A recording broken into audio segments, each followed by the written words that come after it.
Dear students in LGBTI EU Kenkyu and Kenkyu Newman class of 2021, welcome to my third lecture. My name is Till Weber, and today I'm going to speak about LGBTIQ+ inclusion politics in the European Union. There is a homework at the end of this class, and I will also put this lecture on web class. As well as on YouTube. If you use YouTube, you can use the CC, the caption, English language caption or Japanese translation function, and follow it.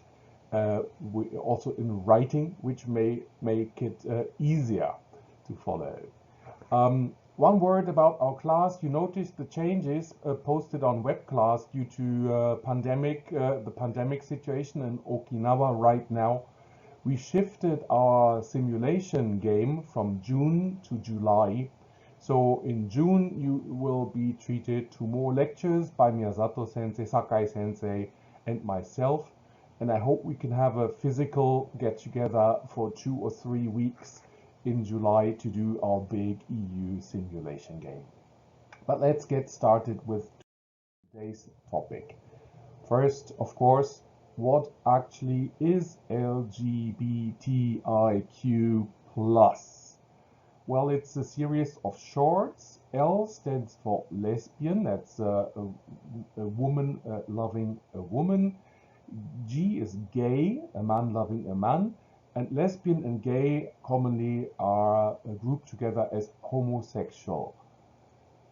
Then we have B for bisexual, that is a person that is attracted to both sexes.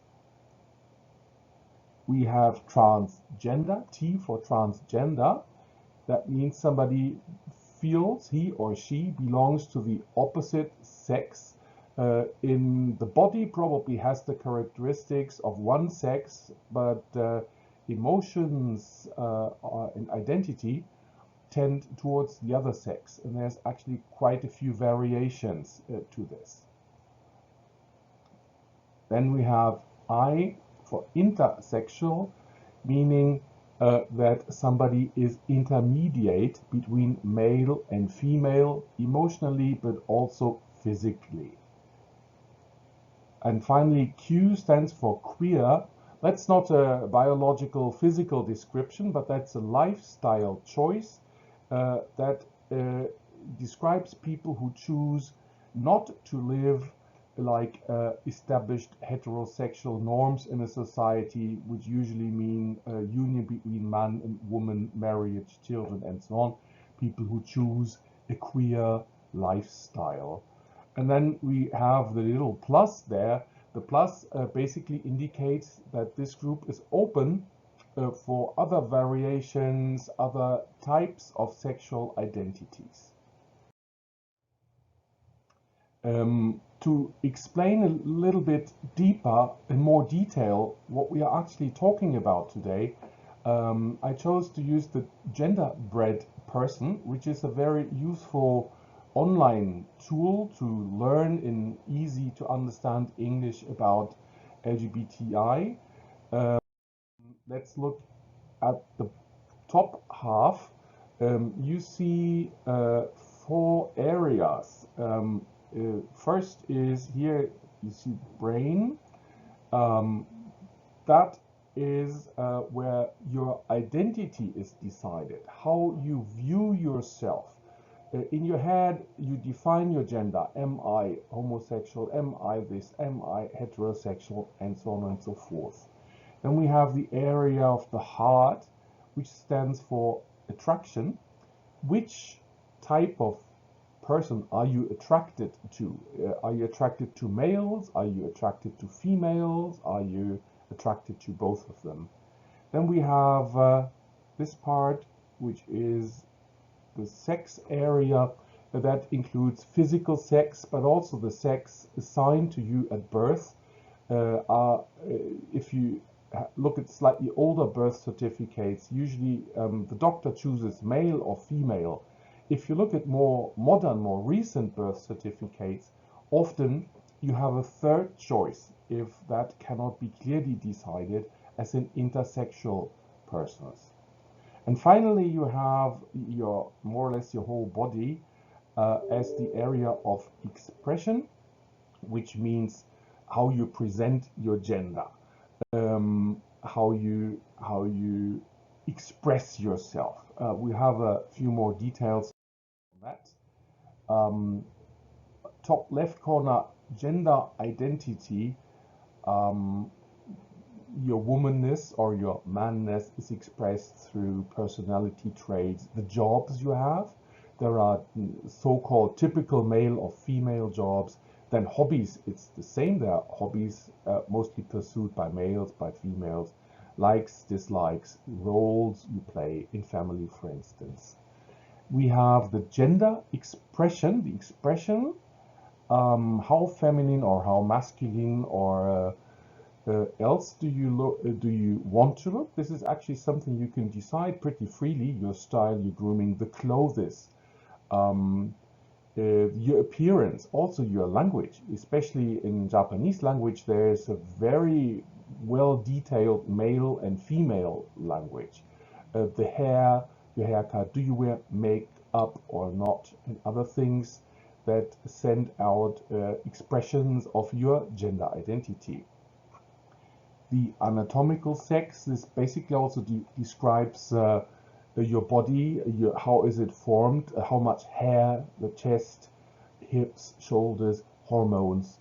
Voice pitch also belongs to it. How, the pitch, how high do you speak? Do you speak like this or do you speak like that? Then we talked about the topic of sex assigned at birth.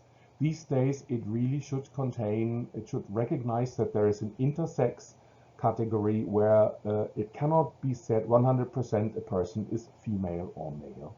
And finally, we have the area of sexual and romantical attraction, which doesn't have to be the same. Is someone more attracted to males, to females, to both? If so, in which measure? Another question often asked is, how many LGBTIQ plus people are there? And often you hear, well, it's between 5 and 10% in any society in the world.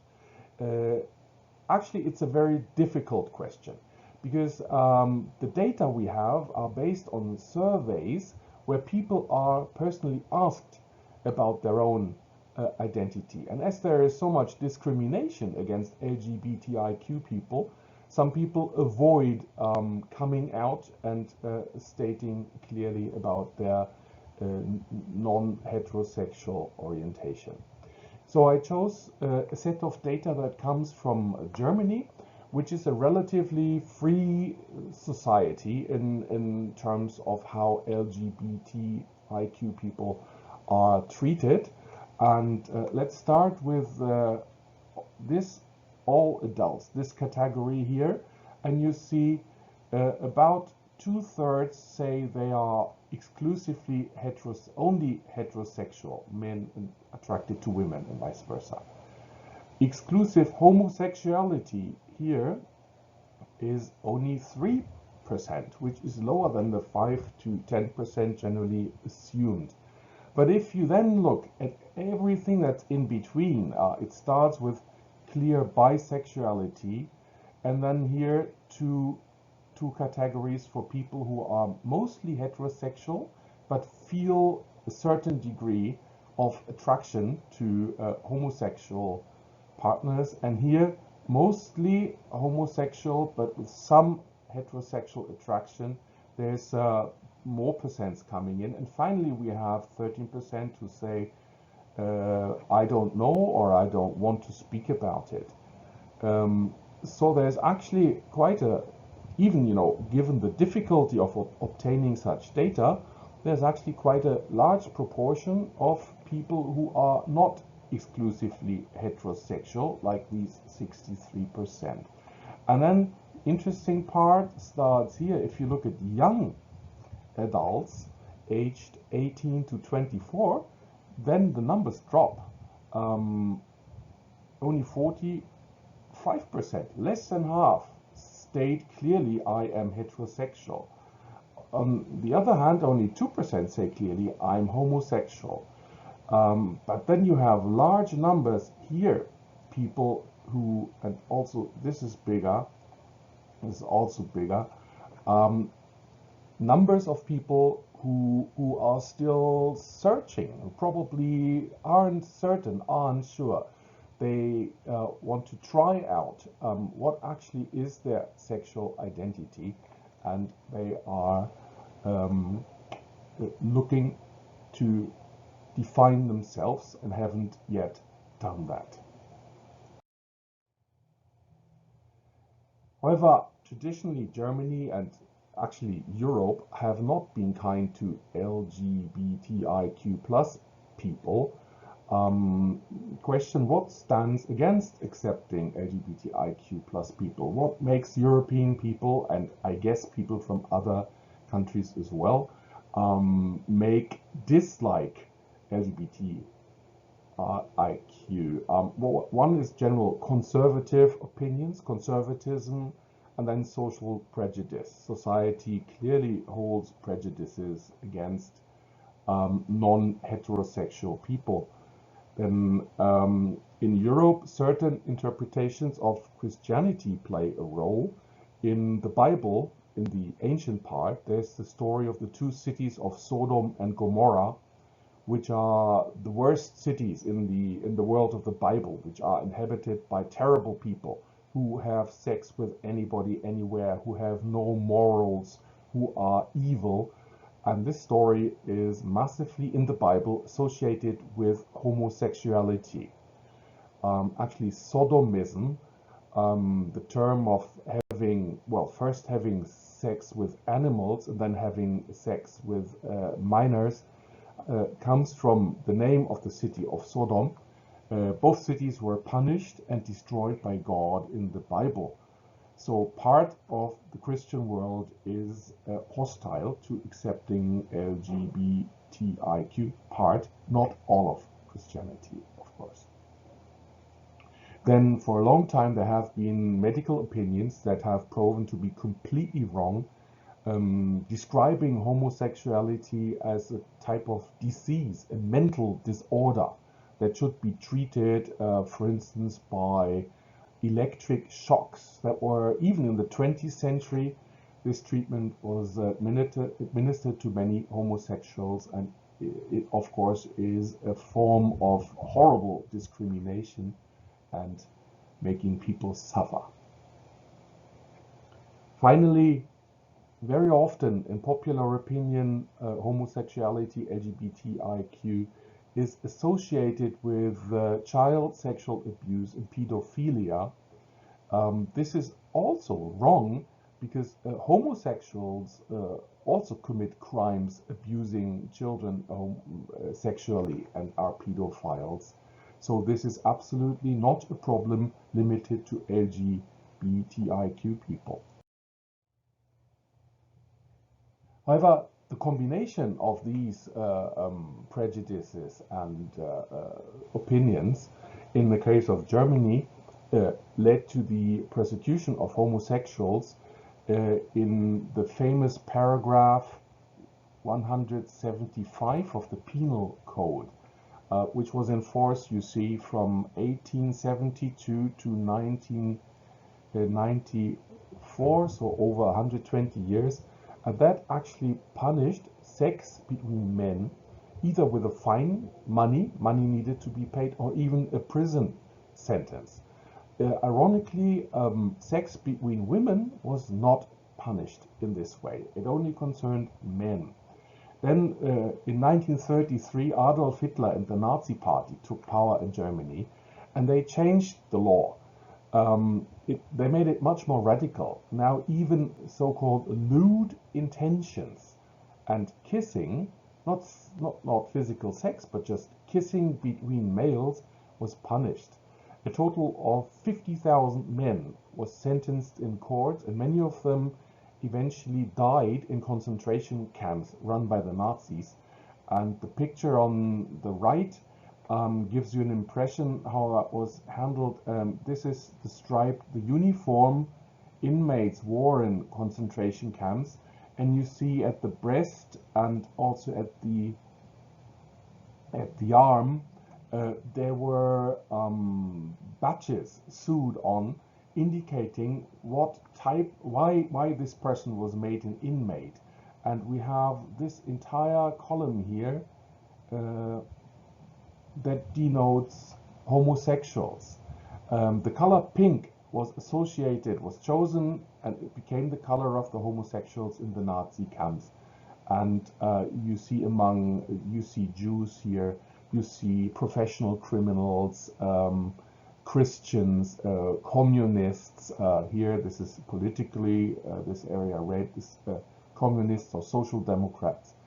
And inmates were grouped and labeled, and the homosexuals were at the bottom of the hierarchy among the prisoners inside the concentration camps and suffered a lot of additional abuse from other inmates.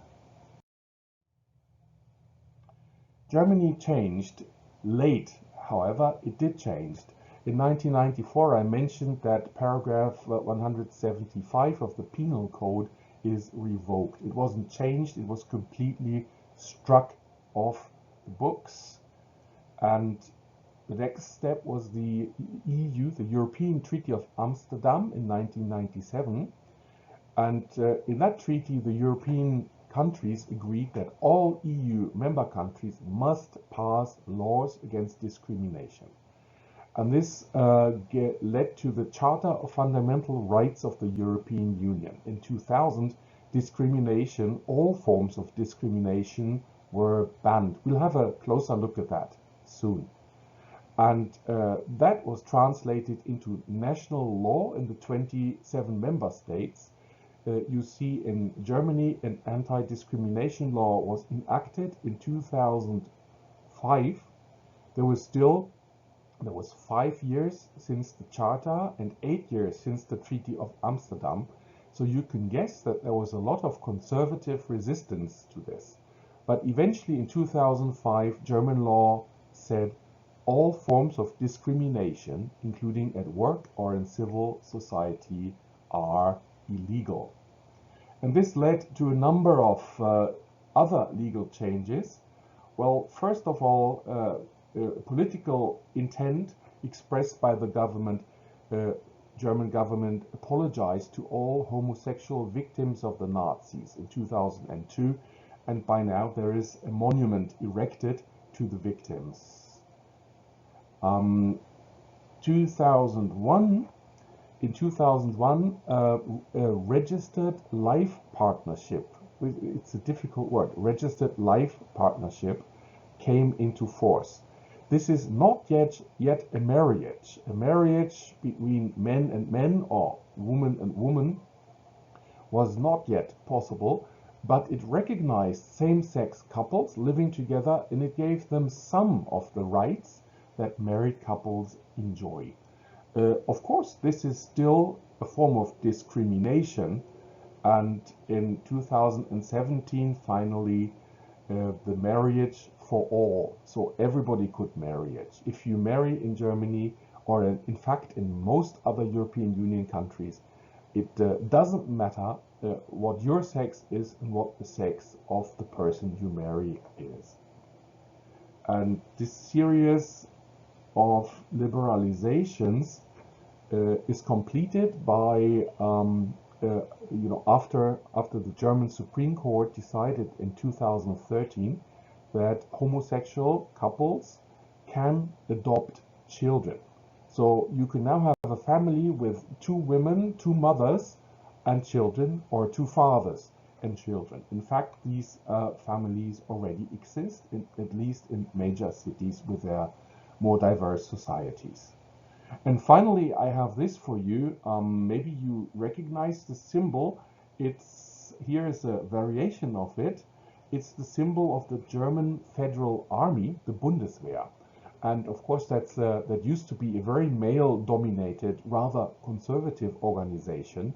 It now actually has here, this is it, It has a staff unit for the promotion of equality of chances, variety, and inclusion. That's several officers. It's small. It's an administrative unit, and their job is to make sure that nobody is discriminated because he or she is female. That actually in the army, the biggest problem is that female soldiers are sometimes not yet accepted by male soldiers, but it also includes homosexual soldiers who are protected by this unit inside the army now. I come back to this very, very important document, the Charter of Fundamental Rights of the European Union. And the important part is in Article 21. But before, Article 20 says everyone is equal before the law. That includes there are no special treatments for anybody, including LGBTI people, negative special treatments. And then the important part is Article 21, first paragraph. Any discrimination based on any ground, such as sex, race, color, ethnic or social origin, genetic features, language, religion or belief, political or any other opinion, membership of a national minority, property, birth, disability, age, or sexual orientation shall be prohibited. So this is very comprehensive and very clear. There should be no discrimination against LGBTIQ people, as well as for any of the other reasons mentioned. So this charter is the declaration of the most important personal freedoms and rights enjoyed by citizens of the EU in one big document. However, it also applies to non-EU citizens who come to EU countries, who live in a European country. So if you as a Japanese national live in Europe, this also applies to you. You cannot be discriminated against because of your sexual orientation or any of the other reasons. So it came into force in 2009. And finally, one sentence, all these rights are not entirely new, but they were contained in different EU treaties, conventions, case law, and laws of the national countries.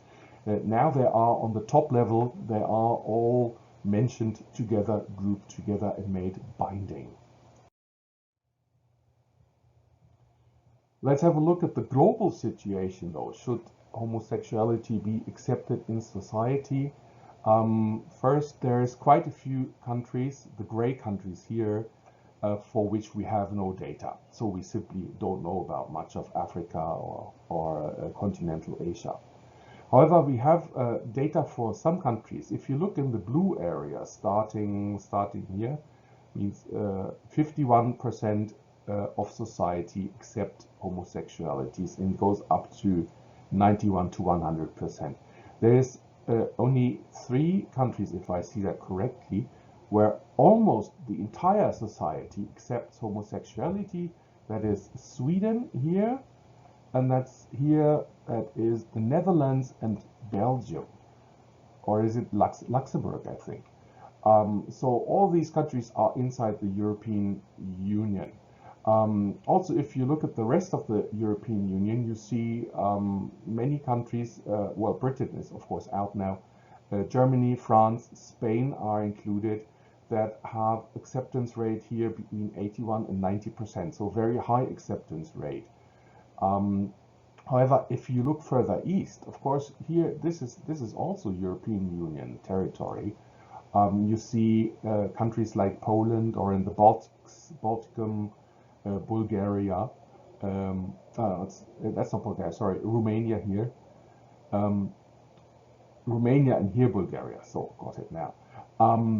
These countries have a negative acceptance rate, you see, under 50%, actually very low as Russia, in some parts. So we have clearly we here have a cultural divide inside the European Union.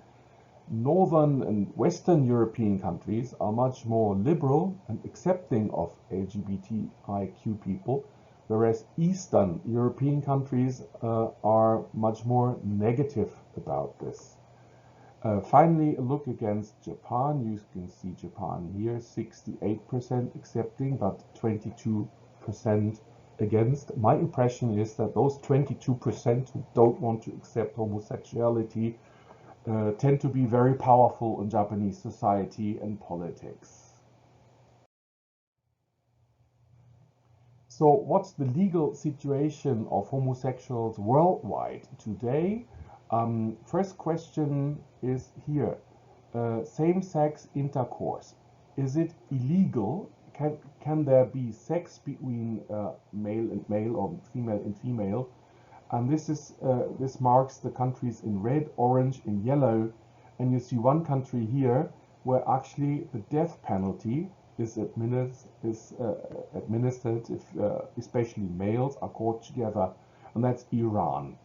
And then basically the countries that are most radically against homosexuality are countries in this part of the world where Islam is very strong. So their Islam religion, Muslim religion, apparently contains a very strong conservative trait with bias against LGBTIQ people.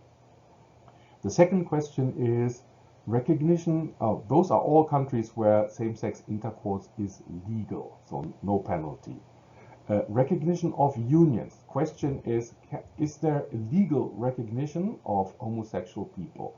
And the top level, of course, is marriage, equal treatment for heterosexual and homosexuals. And you see that much of the European Union recognizes same-sex marriage. Towards the east and the south, there is civil unions, which is one notch below marriage, but still Europe is a dark blue continent here. So is North America, and so are large parts of Latin America, South Africa, Australia, and New Zealand. In Japan here, the situation is characterized as there are limited domestic unions. You will be aware that there is no national recognition for homosexual marriages, but there are some communities, cities, towns, or wards of Tokyo, which do have a system where same-sex unions, civil unions, can be recognized by the city.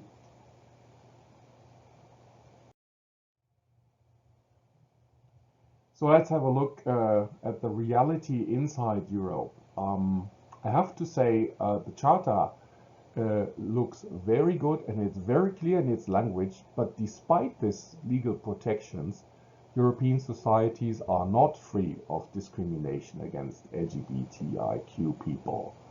Well, two cases. Well, one case is the country of Poland here. The country of Poland is governed by a very conservative and very Catholic Christian government, and under that government, a movement took root. This here, it's written in light pink. Towns and regions declaring themselves free from LGBTQ ideology. So these are in the southeast of Poland. There are actually regions that declare themselves against LGBTQI rights, even though the European Charter and the policy of the European Union promote equal treatment and the rights also of LGBTIQ people. You can imagine there's a lot of conflict between the government of Poland and much of the rest of the European Union. These areas in green, is it blue, have rejected such LGBTI-free resolutions. So here the citizens have said, no, we do not want this form of discrimination. So in Poland, you clearly have the state or parts of the state still actively taking part in discrimination against LGBTIQ people. And second case I want to present is in sports, and especially in football. You know that football is the number one, number two, and number three sport in Europe. Every European country has football as its top sport. Football is notorious for making homosexuals keep quiet. Very, very few football players have come out in public and said, I'm homosexual, I'm bisexual, I'm whatever. Most of them only after they've finished playing. And you can see here in this picture, these men probably are not homosexual. Football is a contact sport, and many of the players say, well, we will hug, I will hug my teammates, I will get very close and very physical with other players on the field and during training. And if that person was homosexual, it could do something to me, which is of course a prejudice, because homosexuality is not a disease that would be transmitted in any such way. But it has created a football culture that is very exclusive of LGBTIQ rights. So still work to be done. So what does the EU do practically to end all forms of discrimination? Well, inside this building, stately building in the city of Vienna in Austria, you will find the FRA, the European Union Agency for Fundamental Rights. What does this agency FRA, what do they do? Well, first they were established in 2007 and in Vienna, and this is what they do. They provide expertise on fundamental rights, and fundamental rights include the right of LGBTIQ people to be part of society and not being discriminated against. They provide expertise to the member states who are interested in doing something in this field of policies. They can get information and expert help from FRA. They also provide expertise to EU institutions like European Parliament, Council of Europe, and we'll have a look at that, the European Commission, which is of course like the EU government. And they also work into civil society. So how does FRA do that? Before that, one word about agencies of the European Union. You see there are many of these agencies. They have special tasks, legal, technical, scientific tasks. They are located across the 27 member states. There's a number of 9 agencies working on justice and home affairs. Justice, of course, has to do with fundamental rights. One of them is FRA in Vienna. Others you might have heard about is Europol, European Police Agency, or Frontex, the Border Protection, European Border Protection Service. FRA have adopted an interesting model. They don't have so much direct power. I mean, they are not a government, they're not a parliament, they cannot make laws, but they can do the following. They call it their SPO model. S stands for structural, process, and outcome. In the structural part of their job, they deal with the legal, the policy, and institutional framework. They do research. They provide data. They provide initiatives, ideas, action plans, guidelines. Here you have that. For adoption by countries or the European Union. The process is this process of adoption, the policy implementation, also the effectiveness of complaints and support systems. So if countries have systems to help LGBTQ LGBTIQ minorities, this needs to be monitored. Is it really working, or what can be improved? And this is an effort. This is a lot of work. It also has to do with budgetary allocation, which means money needs to be provided to implement efficient policies. And finally, you have outcome. What is the situation on the ground? Which rights are realized in practice in all countries? So FRA can give us a pretty good idea of what the situation, the real situation of LGBTIQ people currently is in European countries. For this, they do large surveys well, they have done 2 so far in 2012 and in 2019. And 2012 found out that 67% of LGBTIQ is not included here. So 2 in 3 LGBTI people have been discriminated, have felt they had to hide their identity at school. So school is a place, or was a place in 2012, where LGBTI people really did not feel they could express themselves freely.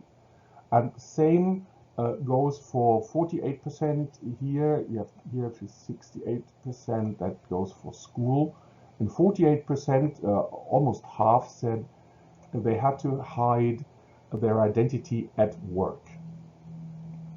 And then another interesting finding, seeing or hearing negative comments or conduct against LGBTI persons. This is not just LGBTI, this is everybody. Have you heard anybody discriminating against LGBTI? Again, at school, 2 in 3 have heard that, have experienced firsthand that LGBTI people were bullied, discriminated at work. The figure stands at 29%. In the 2019 survey, the situation has slightly improved, but not so much. Talking about openness, 6 in 10 LGBTI people avoid holding hands in public with their partners. So that means only 4 in 10 would hold hands or touch their partner in public. Harassment, say 2 in 5 say they were harassed in the year before the survey.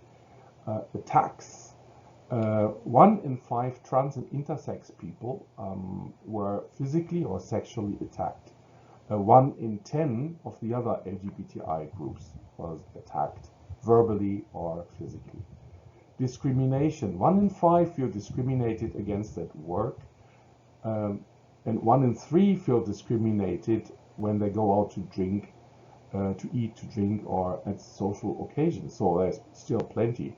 But the worst part really is here in schools.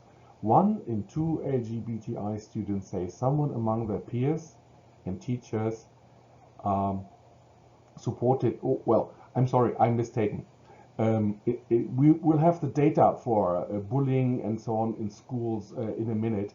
Here, this is actually a positive finding. 1 in 2 LGBTI students say someone among their peers, their friends or teachers supported LGBTI. So 50% of the people in school who are not LGBTI support LGBTI, which is an improvement over 2012.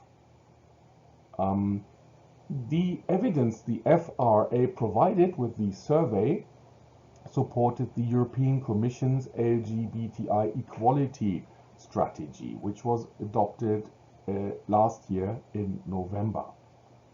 The FRA and the European Commission call on the EU and its member states to put in place measures to protect the rights of LGBTI people. So what should countries, states, do to protect?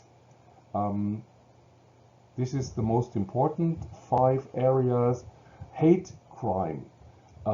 Stop hate crime, build a culture of zero tolerance towards violence and harassment of the LGBTI community. So if somebody notices this harassment or even violence, he should report it to superiors or even to police. Reporting, that's the second category. Also make it easier for victims to report crimes and discrimination. Sometimes it's difficult for LGBTI victims to go to police and report because police officers sometimes also have prejudice and don't seem very forthcoming, willing to help LGBTI people. So the suggestion is provide online reporting tools where police officers do not have to be faced directly.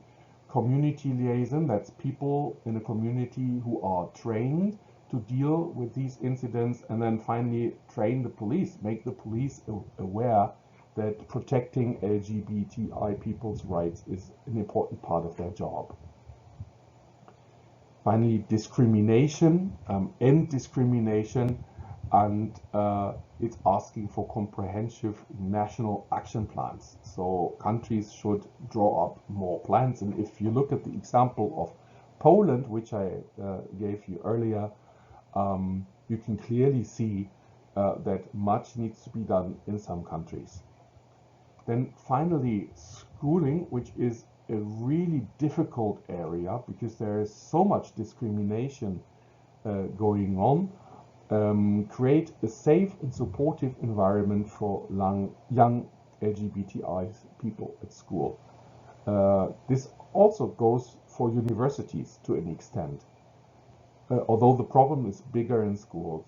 Help schools and teachers to share experiences, counter bullying of LGBTI students, and ensure educational materials do not equate being LGBTI with having a disease. In fact, school books sometimes still hold the view that LGBTI is a mental disease and needs to be treated by doctors. Those school books should be thrown out. And finally, lead by example. If you are supporting LGBTI rights, even though you're probably not LGBTI yourself, then do something. Play your part. Everybody can play their part and make equality a reality. A few examples. Well, we talked about work, which is one area where discrimination takes place. European Commission said inclusion can mean putting measures in place to help all employees feel comfortable and confident to be open about their LGBTI identity and to fully participate in the social dimension of the workplace. So basically create a climate, an atmosphere at work where nobody needs to be afraid to mention that I am gay or I am lesbian or I am transgender. So everybody can be open and does not have to fear to be, mocked, bullied by colleagues or superiors or even worse. Especially talking about universities and schools, I have this interesting quote from the University of Cardiff in Wales. We know that some of our students made the choice to come to Cardiff University because of what we do from the point of LGBTI inclusion. To explain this, the University of Cardiff very early put in place measures to make LGBTI people comfortable. Very early, much earlier than many other universities in Britain and in Europe. And this actually helped attract students to want to join the University of Cardiff because they, as LGBTIs, could feel safe there.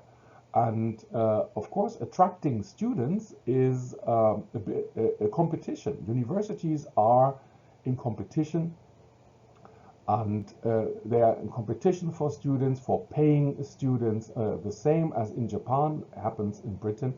And being an LGBTI-friendly university may make your school more attractive to potential students. So there is actually even a business opportunity in being LGBTI friendly. So what else can be done in work and in education? One reason is making commitments for a company to state on their website, in their materials, that means to communicate. We are LGBTI open, we are friendly, we do not discriminate against anybody.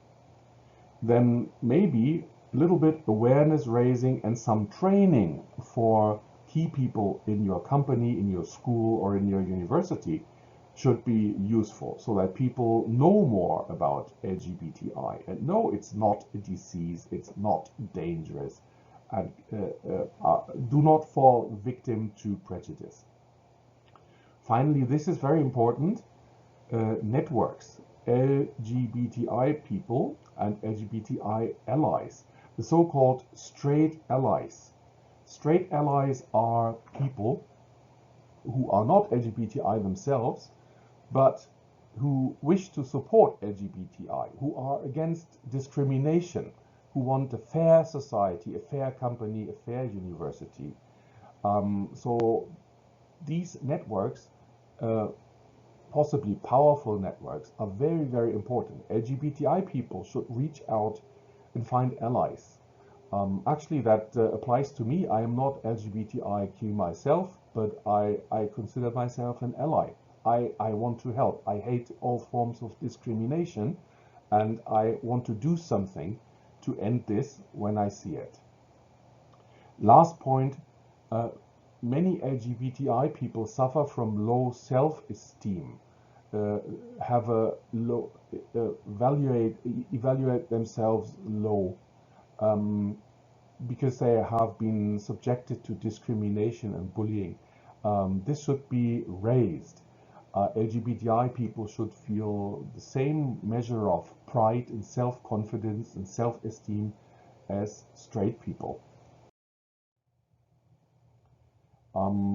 These commitments, a university or a company, actually a country, can take, could look like this. Here are examples. Diversity charters. Specify in the charter, in the basic documents of your institution, that you do not discriminate. Codes of conduct. Formulate rules how employees should behave. And if one employee or student or professor discriminates against LGBTI, then there should be a punishment for that. That's part of procedures on tackling problems. If problems occur, what can be done? Fourthly, diversity audits means if you have this diversity policy, if you declare your company, university, school is open to diverse people, to different types of people, then that should also be checked, audited. There should be ideally independent checks. Is that really the case? Are these charters really implemented? And finally, I suggest one can promote LGBTIQ cultural events.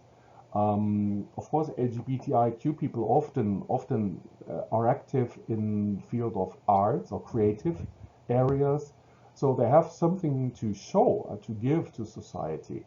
One example, you can see it in the picture, is the Christopher Street Day parade, the famous worldwide gay parade every spring. Here it's in Paris as an example for a gay pride march in Europe. All this here we are talking also about straight allies. If you look at this, it actually says it's a demonstration for lesbian and gay LGBTIQ rights. You can clearly see that here.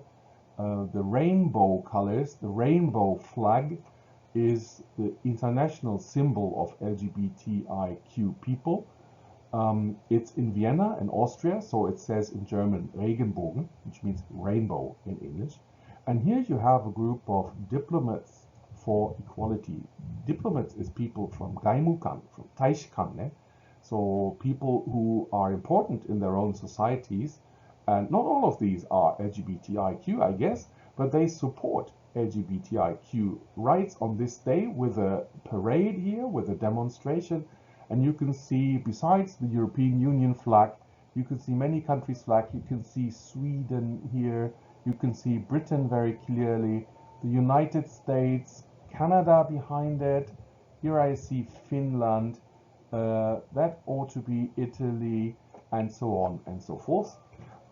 This is a powerful expression of support for equal rights for everybody. Well, building networks, I mentioned that networks between LGBTIQ people and non-LGBTIQ people are important. Networks can be built top-down, so initiative taking at the top, or bottom-up. Often the bottom-up built networks are more sustainable and last longer, whereas top-down networks can have more instant hitting power. So these straight allies of LGBTIQ people are people who believe that LGBTIQ people should have equal rights. We recognize that all, not just LGBTIQ people, are responsible for creating a culture that is inclusive, and these straight allies are a source of support for LGBTIQ rights from outside the community. It makes the movement for equal rights a little stronger. Awareness raising and training taking place in companies, institutions, schools, universities. Management should know about these issues. Staff should know. They should be made aware of what the topics are. Then commitments made should be reinforced. Unconscious bias. Very often straight people don't really think so much about saying something or doing something, which in fact may inconvenience or even make LGBTIQ people feel bad about themselves. Unconscious. So this should be eliminated from the way we speak and act. Learning how to handle different or difficult situations, of course, and then know the needs, find out what LGBTIQ colleagues, students need. Here's an example from the EU itself. This is an advertisement, EU looking for workers working in the EU workforce, EU careers. Here, obviously, the EU employs several tens of thousands of people, and you see how inclusive this is. You find, for instance, people with handicaps are attracted, elderly people are mentioned, pregnant people or mothers are mentioned, and many female non-white people are included. And here you see the rainbow color, so that means the EU is offering LGBTIQ friendly employment opportunities. This brings us almost to the end. We have a homework. I would like you to send an email to me. Here's my address. Oh, sorry, I forgot the .acjp in the end. Please add that until June the 15th. And answer the following questions in English, German, French, Spanish, or Italian, any language we can read. The questions are to follow soon.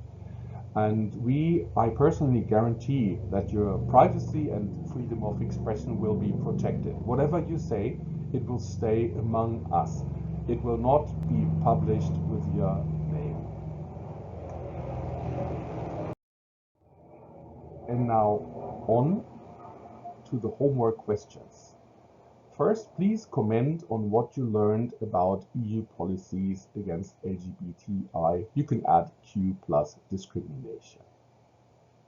Second, do you feel Japan is doing enough, or perhaps too much, to include LGBTIQ plus people?